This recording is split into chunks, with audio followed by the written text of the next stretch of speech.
इनके लिए एक दो है, राम विमुख संपत्ति प्रभुताई और जाई रही बिन पाई बिन पाई। ये लकदर दास हो गए हैं। ये जो है जितने जूते मारो, 2022 में हुआ, 23 में हुआ, फजलगंज में इनके विधानसभा में मारे गए। संविधान को मानने वाले नहीं हैं, ये संविधान को बेचने वाले लोग हैं। सुबह शाम तक ये संविधान को बेचते हैं और उसी के बल पे अपनी राजनीति चमकाते हैं। और ये मात्र सिर्फ खाली एक जाति का नेता है। ऊंचाहार में हमारे भाइयों ने इनको जूतों से मारा था और इनकी जो है धोती गीली हो गई थी और वहां से भाग करके इनको जाना पड़ा। जो सनातन धर्म पे इस तरह की भाषा का प्रयोग करेंगे, चाहे वो पूर्व मंत्री हो, चाहे कोई भी नेता हो, उस पर इसी तरह की कार्रवाई होगी। नमस्कार, आपके साथ मैं हूं आदित्य कुमार। आज उत्तर प्रदेश में अलग तरीके की चर्चा चल रही है। वो चर्चा है स्वामी प्रसाद मौर्य पर हमले को लेकर, लेकिन उसमें कई तरह के पहलू निकलकर सामने आ रहे हैं। पहला ये कि कहा जा रहा है स्वामी प्रसाद मौर्य लगातार सनातन का विरोध कर रहे थे, कोई सनातन को मानने वाले समझने वाले लोगों ने उनके ऊपर यह हमला किया। स्वामी प्रसाद मौर्य का कल बयान अलग आता है, आज बयान अलग आता है। कल वो करणी सेना पे हमला करते, उसके बाद कहते हैं कि नहीं बजरंग दल वाले थे, करणी सेना नहीं है। यानी स्वामी प्रसाद मौर्य को भी शायद अब याद नहीं रहता या समझ नहीं आता, जो बताया जाता है वही सुनते समझते हैं। आज हमारे साथ कुछ सामाजिक संगठन के लोग हैं, कुछ अधिवक्ता समाज के भी लोग हैं।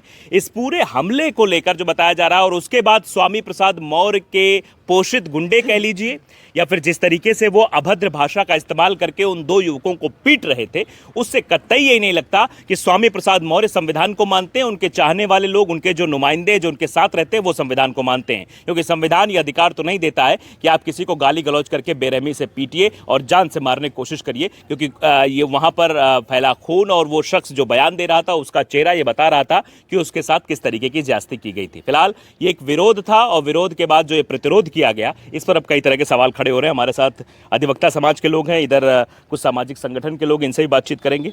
कल स्वामी प्रसाद मौर्य पर जो हमला हुआ, इसको कैसे देखते हैं आप? कल जो घटना हुई उसमें हमारे भाई रोहित द्विवेदी और शिवम यादव के ऊपर जानलेवा हमला किया गया। अच्छा। स्वामी प्रसाद मौर्य काफ़ी दिनों से रामचरितमानस पर, ब्राह्मणों पर, क्षत्रियों पर अभद्र टिप्पणी कर रहे हैं। बार बार रामायण जला रहे हैं, कभी देवी देवताओं पे अस्तित्व उंगली उठा रहे हैं। इनके साथ इससे भी घिनौनी घटना होनी चाहिए। तो मतलब जो कल हुआ उसका आप समर्थन करते हैं? जो कल हुआ उसका समर्थन करते हैं, लेकिन जो हमारे भाई रोहित द्विवेदी और शिवम यादव के ऊपर हमला किया गया, स्वामी प्रसाद के गुंडों द्वारा उनके जानलेवा हमला किया गया। कोई चुल्ले से मार रहा है, कोई हाथ से मार रहा है, उनके जो पालतू कुत्ते हैं उनको मारा है, ये गलत किया गया है। मैं चाहता हूँ, योगी सरकार से मांग करता हूँ, माननीय प्रधानमंत्री मोदी जी से मांग करता हूँ कि इन लोगों के खिलाफ खड़ी से कड़ी कार्रवाई की जाए। देखिए, कड़ी कार्रवाई की मांग हो रही, क्योंकि जिस तरीके का वो हमला हुआ उस पर भी कई तरह के सवाल खड़े हो रहे हैं और भी संगठन के लोग हैं। कल स्वामी प्रसाद मौर्य पर हमला होता है, उसके बाद स्वामी प्रसाद मौर्य के समर्थकों द्वारा हमला किया जाता है उन दो युवकों पर जो उन पर हमला करने के लिए आते हैं। कैसे देखते हैं? पहली लाइन में एक जवाब दीजिए। इनके लिए एक दो है, राम विमुख संपत्ति प्रभुताई और जाई रही बिन पाई बिन पाई। ये लकदर दास हो गए हैं। ये जो है जितने जूते मारो, 2022 में हुआ, 23 में हुआ, फजलगंज में इनके विधानसभा में मारे गए, लेकिन फिर वही इनकी हरकतें, छिनौनी हरकत कर रहे हैं, राजनीति कर रहे हैं। ये सोच रहे हैं इनका राजनीति कैरियर ख़त्म कर देगा, सनातन धर्म इनके कैरियर ख़त्म कर देगा। सनातन के विरुद्ध जाएंगे तो इनको सनातन इनको ले डूबेगा और इनकी राजनीति, आप धर्म समुदाय, आप जिस धर्म के हैं आपका सम्मान है, लेकिन यह सनातन की बात करेंगे तो आपको मिट्टी में मिला दिया जाएगा। मतलब ये कहते हैं कि सनातन का वो विरोध करते लगातार, लेकिन इसमें कह रहे हैं कि एक शिवम यादव थे, एक ब्राह्मण थे, कल वो करणी सेना बता रहे थे, आज कुछ दूसरा बता रहे हैं। शिवम यादव वो योद्धा है कि एक क्रांतिकारी है, ये यादव नहीं है। ये सनातन धर्म का ये योद्धा है। इसका सम्मान पूरे रायबरेली जिले में होगा। और अभी जेल नहीं हुई है, जेल दोनों पक्ष के लिए जो सोशल मीडिया में अफवाह फैलाई गई है ये गलत है। दोनों पक्षों में 151 हुआ है, रिमांड लिया गया है, उसकी जमानत होगी और दोनों तरफ से मुकदमा दर्ज होगा। अभी हम लोग पूरी टीम के साथ, सभी अधिवक्ता भी साथी थे और संगठन के कई लोग थे। लगातार कोतवाली प्रभारी से बात भी हुई है और कप्तान साहब से बात हुई है और हम लोग लिखित दिए हैं। यदि ये लोग मुकदमा इस तरह भी करना चाहिए, यदि गलत था, ये संविधान की मानते हैं, बात संविधान की करते हैं, संविधान के तहत इनको कानूनी कार्रवाई करना चाहिए। यदि उन्होंने गलत किया था तो संविधान के तहत ये लड़ाई अपनी लड़ते हैं। आज इनके साथ हर सनातन, हर धर्म के लोग होते हैं, लेकिन मारपीट कहाँ का है? आप किसकी बात करते हैं? आप संविधान लेके बात करते थे, संविधान के तहत आइए आप। क्यों नहीं? कानून व्यवस्था कहाँ चली गई? कानून व्यवस्था पर आप विश्वास करिए ना। क्यों नहीं विश्वास कर रहे हैं? आपको लेने, अपने हाथों में कानून लेने का कौन सा अधिकार दिया है? कहाँ पे संविधान में लिखा? हम लोगों को भी दिखाया जाए। कि अपने हाथों में कानून लेके मारपीट कर दिया जाए। तो क्या जब मारपीट हो रही थी स्वामी प्रसाद मौर्य रोक नहीं रहे थे अपने समर्थकों की मत हमला कर रुक जाओ? उन्होंने तो जाम करवाया। हम पुलिस अधीक्षक रायबरेली से यही मांग करते हैं कि इनके ऊपर हाईवे जाम करने का, सरकारी कार्यों में बाधा डालने का, इनके ऊपर भी पंजीकृत किया जाए मुकदमा से। स्वामी प्रसाद मौर्य के ऊपर बिल्कुल किया जाए, उनके दबंगों के ऊपर किया जाए। यदि उनको होता तो रोड न जाम करते। रोड जाम करने के लिए उन्होंने अपने दबंगों से मारपीट करवाया और रोड 15 मिनट जाम थी। कहाँ प्रशासन था रायबरेली का? और सबके ऊपर मुकदमे दर्ज होने चाहिए। स्वामी प्रसाद मौर्य तो कह रहे हैं कि जिन लोगों ने हमला किया गुंडे वो थे, आप उनके लोग गुंडे आपको बता दें, अभी न्याय के लिए सातनपुर में एक 10वीं कक्षा की छात्रा थी, उसका एक्सीडेंट हो जाता है। वो 10 लोग अपनी मांग के लिए रोड जाम करते हैं, रोड पर बैठते हैं, तो उनके ऊपर मुकदमा दर्ज कर दिया जाता है प्रशासन रायबरेली का। तो इनके ऊपर क्यों नहीं हुआ? अच्छा, मलिक मऊ की घटना का आप जिक्र कर रहे हैं। मलिक सातनपुर एक मलिक मऊ में भी घटना हुई थी। मलिक मून में, उसमें भी मुकदमा लिखा गया। आप कानून व्यवस्था की, हम तो पुलिस अधीक्षक से ही करते हैं। यदि आप कानून व्यवस्था लागू करें हैं, चाहे जिसके ऊपर है धरने के, हाईवे जाम करने का, तो इनके ऊपर भी मुकदमा दर्ज करने चाहिए। ये कौन से खेत के मूली हैं? संविधान की बात करते हैं, संविधान के तहत इन लोगों के ऊपर कार्रवाई की जाए। मतलब आप चाहते हैं कि स्वामी प्रसाद मौर्य के ऊपर भी कार्रवाई की जाए, क्योंकि उनकी वजह से ही लगभग घंटों तक सड़क जाम रही और बड़ा बवाल होता रहा। बिल्कुल होता रहा। इन्होंने ही कहा साले मारो इसको, दौड़ा के मारो, भागने न पाए, जान से मार दो। ये कौन सा तरीका हुआ? कौन से संविधान में लिखा है मारने का तरीका? इनके ऊपर हक है। लेकिन ये तो संविधान की बात करते हैं, कहते हैं कि संविधान को हम मानते हैं, हम संविधान की किताब लहराते हैं लोग। ये संविधान को मानते नहीं है, संविधान को नोचने वाले लोग हैं। ये वोट बैंक की राजनीति करते हैं। ये किस समुदाय को बढ़ा दिया? अभी तक मंत्री भी थे, किसके पीछे आए? एक समुदाय, एक जात को लेकर राजनीति करने वाले, सनातन को धुतकारने वाले। आप किसी भी धर्म को अपनाइए, लेकिन सनातन को आप कैसे कह सकते हैं? किस संविधान में लिखा सनातन का आप विरोध करिए, आप उसका अपमान करिए? और शिवम यादव वो शेर, वो योद्धा है रोहित द्विवेदी, जो अपना क्रांतिकारी रूप दिखाया है। और ऐसे कई क्रांतिकारी है, यदि इन्होंने सनातन के ऊपर कुछ भी टिप्पणी करेंगे आगे भी, तो इनके ऊपर पुरजोर जवाब दिया जाएगा। तो क्या यादव भी मार खाया है? क्या अखिलेश यादव इस पर कोई टिप्पणी नहीं करेंगे? अखिलेश यादव क्या अपील करना चाहते हैं आप? ये लोग जाति पे वोट बैंक की राजनीति करते हैं। ये यदि इनका प्रेम होता तो आज इनका बयान आता। ये यादव जात पर अपनी राजनीति सेकते हैं, ना कि यादव समाज की लड़ाई लड़ते हैं। यदि लड़ाई लड़ते, ये अपना परिवार यादव समाज को ही मानते, तो आज उनका बयान आता।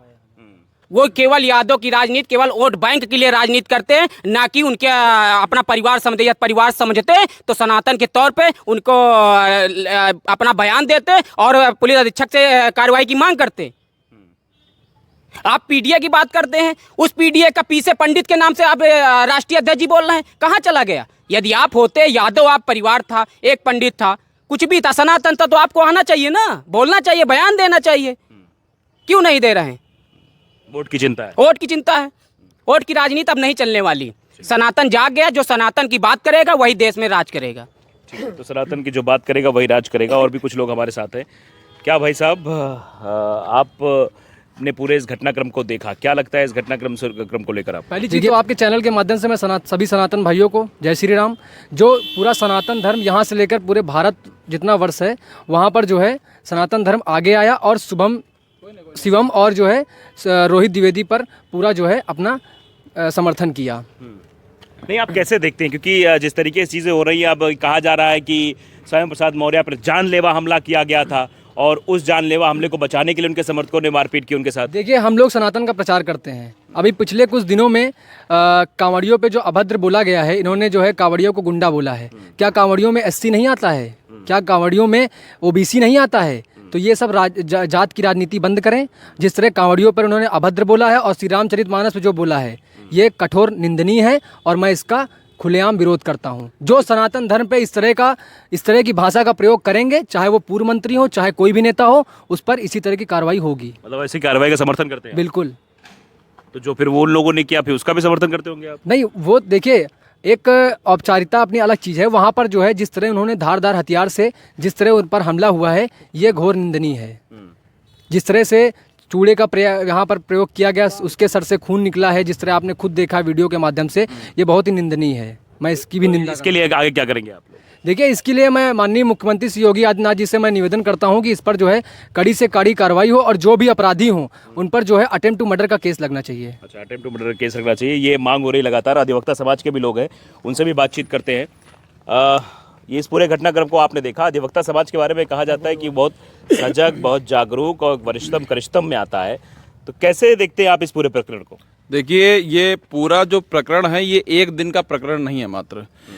दुराचारी व्यक्ति, विधर्मी व्यक्ति जो हिंदू धर्म का त्याग कर चुका हो, हिंदू धर्म को त्याग कर वो बौद्ध धर्म अपना चुका हो, लगातार हमारे देवी देवताओं, सनातन धर्म पर, हिंदू धर्म पर लगातार से आपत्ति करता आया है, अभद्र भाषा का प्रयोग करता आया है, अभद्र टिप्पणी करता आया है, यहाँ तक कि उसने रामचरितमानस भी जला दिया। भारत की अगर हम बात करें तो भारत में 80% से ज़्यादा संख्या यहाँ पर हिंदू है, सनातनी है। और अगर जिस देश में इतनी जनसंख्या देखिए, स्वामी प्रसाद मौर्य तो कहते हैं हिंदू है ही नहीं है। देखिए, स्वामी प्रसाद हिंदू धर्म में पैदा हुए हैं। आज जो उनके नाम के आगे मौर्य लगा है, मौर्य का जो ओबीसी में, उसमें ओबीसी कास्ट में आते हैं, ये ओबीसी कास्ट का जो है लाभ जो मिल रहा है वो हिंदू धर्म की वजह से मिल रहा है। अगर वो हिंदू नहीं हैं तो वो जाए क्रिश्चियन बन जाए या अदर बौद्ध में अपना ले, तो बौद्ध में हमको नहीं लगता कि अगर कोई उनके लिए लाभ ओबीसी उसमें होगा, बैकवर्ड में होगा, तो ये लाभ ले रहे हैं, आरक्षण ले रहे हैं, उसके बाद ये बौद्ध धर्म अपना लेते हैं और लगातार ये हिंदू देवी देवताओं, सनातन धर्म पे कुठाराघात करते हैं। जिसके बाद ये एक साल से, ये एक दिन की कोई घटना नहीं, ये कई सालों से मन में 80% जनता के मन में इनके प्रति गुस्सा भरा हुआ है, सनातनियों के मन में गुस्सा भरा हुआ। लगातार अपने गुस्से को काबू में उन्होंने रखा, लेकिन कुछ नवयुवक जो जोश में आकर जिन्होंने एक क्रांतिकारी रुख अपनाया, मैं इस चीज़ को थोड़ा सा कानूनी नज़रिए से देखा जाए तो उन युवकों को ये नहीं करना चाहिए था। लेकिन कब तक, आखिर कब तक ऐसे दुराचारियों के बारे में जो लगातार अपने धर्म को टारगेट कर रहे हैं और वो उस धर्म का त्याग भी कर चुके हैं और सिर्फ खाली हिंदुओं को टारगेट करते हैं, सनातन को, क्योंकि उनको पता है स्वामी प्रसाद मौर्य जी को कि सनातनी सॉफ्ट वर्ग है, इसको टारगेट करेंगे तो हमारे खिलाफ कुछ नहीं होना है, बहुत ज़्यादा तहरीर कहीं पड़ जाएगी, कोई मुकदमा लग जाएगा और मुकदमे में पैरवी आपको पता है कैसी होती है। MP MLA कोर्ट में मुकदमे चलते रहते हैं, यहाँ तक ये लोग पेशी में भी नहीं जाते हैं। तो लगातार ऐसी ये बयानबाजी करते आए हैं, जिसके बाद कुछ नवयुवकों ने जोश में आकर जो भी चीज़ किया, उसके बाद इनके समर्थकों ने, वीडियो में साफ साफ दिखाई दे रहा है, वीडियो है, फुटेज है उसकी, कि किस प्रकार से जो कानून को, संविधान को सुबह शाम तक मानते नहीं हैं, बेचते हैं ये लोग कानून को, ये संविधान को बेचते हैं। ये संविधान को मानने वाले नहीं हैं, ये संविधान को बेचने वाले लोग हैं। सुबह शाम तक ये संविधान को बेचते हैं और उसी के बल पे अपनी राजनीति चमकाते हैं। और ये मात्र सिर्फ खाली एक जाति का नेता है, ये PDA और ये किसी भी जात का नेता नहीं है। ये बसपा सरकार में रहा, इसने सिर्फ एक जात का लाभ किया। यहाँ तक कि जब शेड्यूल कास्ट और शेड्यूल ट्राइब्स के लोग इसके पास जाते थे, यहाँ के क्षेत्र ऊंचाहार से जहाँ ये चुनाव जीता, फिर उसके बाद हारता रहा, जब उस क्षेत्र से अगर कोई अन्य बिरादरी का चला जाता था स्वामी प्रसाद मौर्य के पास मदद मांगने, तो अगर वो इनकी बिरादरी से नहीं होता था तो उसको ये दुत्कार कर खेत दिया करते थे। और ये मैं नहीं कह रहा हूँ, ये क्षेत्र में आप जाएंगे, पता करेंगे तो आपको पता चलेगा किसने कितना शोषण किया है। बसपा सरकार में ये रहा, इसने सिर्फ खाली अपने जात के लोगों को भला किया। नहीं तो आप कहना क्या चाहते हैं, मतलब कि स्वामी प्रसाद मौर्य सिर्फ अपने जाति की बात करते हैं, लेकिन वो तो कहते हैं मैं बहुजन की बात करता हूँ, बहुजन हिताय की बात करता हूँ। बहुजन हिताय और बहुजन सुखाय से ये बहुत दूर हैं। ये सिर्फ अपना हित देखते हैं, अपने लोगों का हित देखते हैं, अपनी जात का हित देखते हैं। स्वामी प्रसाद मौर्य के साथ जो हुआ क्या गलत हुआ या सही हुआ? नहीं, स्वामी प्रसाद मौर्य के साथ जो हुआ वो इनके कर्मों का फल है। और गीता में भी लिखा हुआ है कि जैसा आप कर्म करेंगे उसका आपको फल मिलेगा, और ये कल इनको फल मिला है। और ये जो लोग कह रहे हैं कि इन जिन लड़कों ने कानून का उल्लंघन किया, संविधान का उल्लंघन किया, तो उन लड़कों के ऊपर जो लोग पिस्टल की बटों से हमला कर रहे हैं, हाथ में उनके लोहे का, स्टील का चुल्ला जो पहने हुए हैं, डंडे से, रॉड से जो हमला कर रहे हैं सरेआम रोड पे, जो हाईवे जाम रहा है, ये किस कानून के उल्लंघन के अंतर्गत आता है? ये माननीय स्वामी प्रसाद मौर्य जी को बताना चाहिए, उनके लोगों को बताना चाहिए कि ये क्या कानून का यहाँ पे उल्लंघन नहीं हुआ। क्या यहाँ पे संविधान, अगर आप इतने ही संविधान और कानून को मानने वाले लोग हैं तो वहाँ पे पुलिस पर्याप्त मात्रा में मौजूद थी, और मात्र वो 2 लड़के थे। 2 लड़के कैसे 200 लोगों पर भारी हो सकते हैं, ये मैं स्वामी प्रसाद मौर्य से पूछना चाहता हूँ, उनके समर्थकों से पूछना चाहता हूँ, और पूरे प्रदेश और देश की जनता से पूछना चाहता हूँ कि मात्र 2 लड़के जिनके पास किसी भी प्रकार की कोई अवैध ऐसी कोई हथियार नहीं था, मात्र वो लोग उनको माला पहना रहे थे और धक्के में उनको धक्का लग गया कि हाथ लग गया, कैसे क्या हुआ ये भी अभी क्लियर नहीं है कि उन्होंने मारा है कि नहीं मारा है, क्योंकि भीड़ है, भीड़ में माला पहनाने जा रहा है। जो दिखा हम लोगों को वीडियो फुटेज के हिसाब से यही दिख रहा है कि भीड़ में माला पहना रहा है, माला पहनाने में पीछे से धक्का भी लग सकता होगा तो हाथ लग गया होगा, उतने में ही उनके लोगों ने उनको पीट दिया। और पीटा ये नहीं, इतना पीटा, पीटने के बाद जब पुलिस उनको वैन में बैठा रही है, पुलिस जीप में बैठा रही है, वहां तक जाके इनके गुंडे उनको पीट रहे हैं। जब वहां पे पुलिस मौके मौजूद थी, क्या आपको कानून आपको हाथ में लेने की क्या जरूरत थी? सुबह शाम तक आप संविधान को मानते हैं, कानून की बात करते हैं, तो इतने ही कानून के रक्षक है तो आपको पुलिस वैन से उनको लड़कों को गाड़ी खोल के शीशा खोल के उनको मारने की क्या जरूरत थी? जब पुलिस ने उनको अपने गिरफ्त में ले लिया उसके बाद आपके ऊपर उनको हमला करने की क्या जरूरत थी? ये संविधान को मानने वाले लोग नहीं हैं, ये स्वामी प्रसाद मौर्य के पाले हुए गुंडे हैं, पलवित पोषित हैं, और ये लगातार स्वामी प्रसाद मौर्य जैसे लोग, इनके साथ ये हश्र होना चाहिए जिससे आगे से ऐसे बदजुबानी वाले नेता को ये सबक मिलना चाहिए कि अगर आप हमारे हिंदू देवी देवताओं धर्म के बारे में गलत बोलेंगे तो इसका परिणाम आपको मिलेगा। और सनातन धर्म किसी भी धर्म का अपमान नहीं सिखाता, सनातन में हर चीज़ की पूजा होती है। हमारे पीछे पेड़ है, हवा है, पानी है, आग है, सूर्य, चंद्रमा, धरती, हर कण को सनातन पूजता है। और यहाँ पे कोई जाति विशेष का मामला नहीं है, सनातन का मामला। सनातन में वो फिर बैकवर्ड हो, अगड़ा हो, पिछड़ा हो, हम सब भाई हैं। सनातन की जहाँ बात आएगी वहाँ हम सब लोग एक हैं। सनातन में कोई ब्राह्मण, सनातन का ठेका क्या सिर्फ ब्राह्मणों ने ले रखा है, क्या सिर्फ ठाकुरों ने ले रखा है? सनातन कोई हमारा नहीं है, लेकिन हम सनातन को मानने वाले लोग हैं, सनातन के लिए लड़ने वाले लोग हैं। और हमारा इतिहास रहा है कि हम देश के लिए, धर्म के लिए लड़ते आए हैं, शहीद होते आए हैं, और हम लोगों ने जो बलिदान दिया है वो इतिहास में दर्ज है। और ऐसे ऐसे महापुरुषों का नाम है, मैं गिनाने लगूंगा तो गिनाते गिनाते शाम हो जाएगी, लेकिन नाम नहीं खत्म होंगे। हजारों नाम है जिन्होंने बलिदान दिया अपने देश और धर्म के लिए। ये क्या जाने बेहुदा व्यक्ति जो है सिर्फ खाली राजनीति, मात्र वोट बैंक के लिए ऐसी राजनीति करता है, गंदी राजनीति। अगर आपको टारगेट करना है तो आप करिए जाके किसी और धर्म के खिलाफ, अभी देखिए आपको उसका नतीजा मिल जाएगा। आपको ISI से एजेंटों का कॉल आना शुरू हो जाएगा, आपको जगह नहीं मिलेगी यहाँ हिंदुस्तान में रहने की।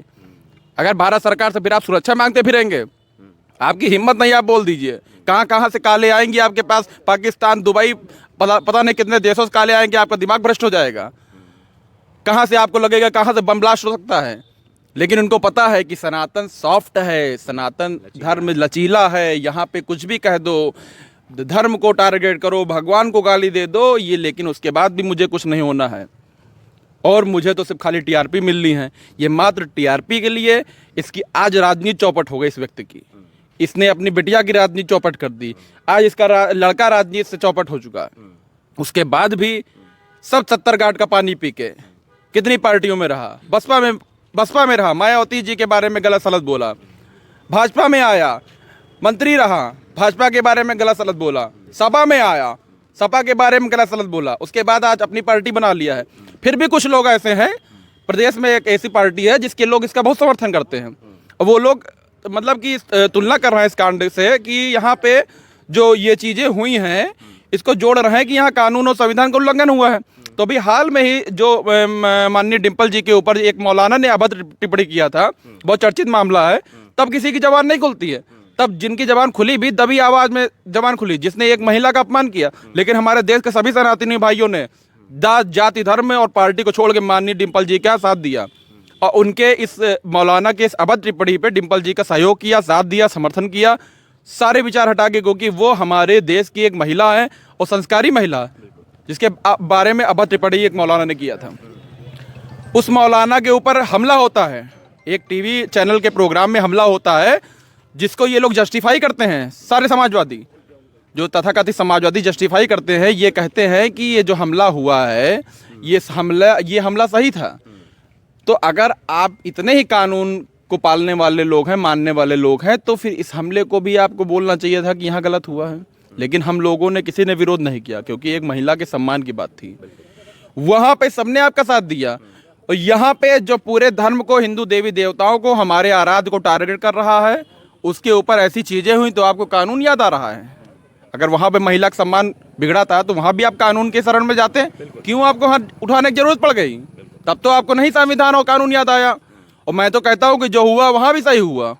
किसी को हिम्मत नहीं कि किसी को ऐसा नहीं करना चाहिए कि हमारे धर्म के या हमारे जो है संस्कारी महिला के बारे में ऐसी अशोभनीय टिप्पणी करने का किसी को अधिकार नहीं, फिर वो किसी भी जाति और किसी भी पार्टी से आती हो। हम हमारा खुल के समर्थन है, लेकिन ऐसे लोगों को जवाब जो दिया है नवयुवकों ने, मैं उनके साथ तन्मयता से हूँ पूरी तरीके से। उनके लिए जो भी कानूनी लड़ाई लड़नी होगी, जिले स्तर से, हाई कोर्ट से, या जैसे भी उनको जरूरत पड़ेगी, मैं उनके साथ में हूँ। मेरी टीम पूरी साथ में है, सभी सनातनी भाई साथ में है, पूरा मतलब पूरा जिला ही नहीं, पूरा प्रदेश और देश उनके साथ में है। और उनको डरने और दबने की जरूरत नहीं है। क्रांतिकारियों का खून बहा है, खून क्रांतिकारियों का ही बहता है, और जेल भी क्रांतिकारी ही जाते हैं।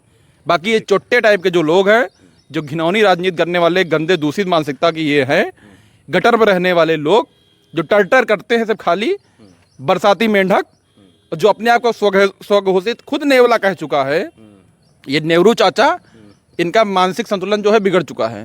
तो नेहरू चाचा को मैं बताना चाहता हूं कि नेहरू चाचा, पहले आप खुद संविधान की किताब पढ़िए, कानून पढ़िए और अपने लोगों को पढ़ाइए, उसके बाद आप संविधान को बेचना शुरू करिए। बिल्कुल सही बात है। ये अजय जी जो कह रहे हैं वो ये कहना चाह रहे हैं कि पहले संविधान पढ़ लीजिए, क्योंकि जिस तरीके की चीज़ें कल सड़क पर हुई और जिस तरीके का व्यवहार उनके समर्थकों द्वारा उन 2 लड़कों पर किया गया, वो कहीं से भी संविधान सम्मत तो नहीं है।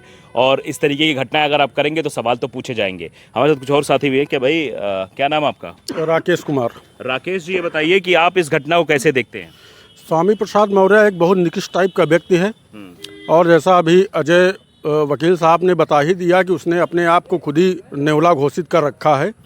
और अभी हमारा जो ये पर्व चल रहा है सावन महीने का, ये सनातन के हम सभी भाई, सभी हिंदू भाई मिल करके इस पर्व को, पूरे महीने को हम एक बहुत बड़ा उत्साह ढंग से मनाते हैं। इसमें इन्होंने जो है हमारे सभी जही अगड़ी पिछड़ी दलित जितने भी बिरादरी के लोग जो कांवड़ लेकर के बाबा भोलेनाथ बाबा के दरबार में जा कर के जल चढ़ाते हैं, उनको भी इन्होंने बहुत अशोभनीय टिप्पणी किया।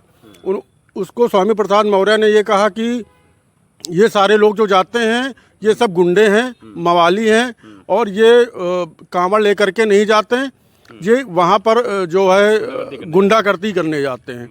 तो मैं आपके चैनल के माध्यम से बताना चाह रहा हूं कि जो हमारे 2 क्रांतिकारी भाई शिवम यादव और रोहित द्विवेदी ने जो भी सोच समझ करके जो कदम उठाया है, हम उनके पूरे सपोर्ट में हैं। क्योंकि जो इस तरीके के सनातन के धर्म के बारे में अशोभनीय टिप्पणियां करेगा, तो ऐसे में हमारा कोई ना कोई भाई तो आगे आएगा ही, कोई ना कोई भाई आगे आकर के इनको सबक सिखाएगा। और सबक सिखाने का काम दोनों भाइयों ने बहुत अच्छे ढंग से तो नहीं किया है, लेकिन आगामी अगर इसी तरीके के स्वामी प्रसाद मौर्य का अगर ढंग रहा, सनातन के विपरीत बात करने का इनका ढंग अगर इन्होंने बदला नहीं, तो कोई ना कोई इनके साथ और इससे ज़्यादा अप्रिय घटना हो सकती, जैसा कि ऊंचा हार में इनके साथ हुआ था। ऊंचा हार में हमारे भाइयों ने इनको जूतों से मारा था और इनकी जो है धोती गीली हो गई थी, और वहाँ से भाग करके इनको जाना पड़ा। और इनका जो बेटा अशोक मौर्य है, अशोक मौर्य जो है चुनाव प्रचार के समय में ऊंचाहार विधानसभा में आया था। ऊंचाहार विधानसभा में चुनाव के दरमियान वो इतनी ज़्यादा मतलब कि नशीली चीज़ों का उपयोग करता था कि जिससे नशीली चीज़ों का उपयोग करने के बाद जब वो बात करता था उसको खुद ही होश नहीं रहता था, उसकी पैंट गीली हो जाती थी। अच्छा। तो इस तरीके के इनके परिवार का मतलब कि इतिहास रहा है, और ये अपने आप को नेता बताते हैं कि हम जो है बहुत बड़े नेता हैं। ऊंचाहार की जनता ने हमेशा इनको सिर आंखों में बैठाया। उसके पहले हमेशा विधायक होते थे माननीय पांडे जी के पहले, और इन्होंने कभी ऊंचाहार की जनता का लाभ नहीं पहुंचाया, सिर्फ अपनी बिरादरी की जनता के लाभ के बारे में, हित के बारे में सोचा है। कभी किसी अदर जनता को कभी इन्होंने लाभ नहीं पहुंचाया। चलिए, तो आप साफ तौर पर देख सकते हैं स्वामी प्रसाद मौर्य के बारे में जो यहाँ के स्थानीय लोग हैं जो महिमा मंडन कर रहे हैं, वो साफ तौर पर बताने की कोशिश कर रहे हैं कि स्वामी प्रसाद मौर्य सिर्फ और सिर्फ सनातन पर टिप्पणी करके अपना प्रचार प्रसार करना चाहते हैं, अपनी पार्टी जो उनकी नई पार्टी एजेपी बनी है उसको बढ़ाने की कोशिश कर रहे हैं, इसलिए वो इस तरीके के बयान देते हैं ताकि इस एक्शन का वो रिएक्शन हो और उस रिएक्शन से उनको चुनाव में फ़ायदा मिले। फिलहाल यहाँ जिन लोगों से भी बात की वो सब कह रहे हैं कि स्वामी प्रसाद मौर्य के साथ जो हुआ वो गलत नहीं था, लेकिन जो स्वामी प्रसाद मौर्य के लोगों के द्वारा किया गया वो गलत की श्रेणी में ज़रूर आता है, क्योंकि जिस तरीके से जानलेवा हमला किया गया वो बहुत कुछ सवाल खड़े करता है। आप ही क्या राय है हमें ज़रूर बताइएगा। नमस्कार।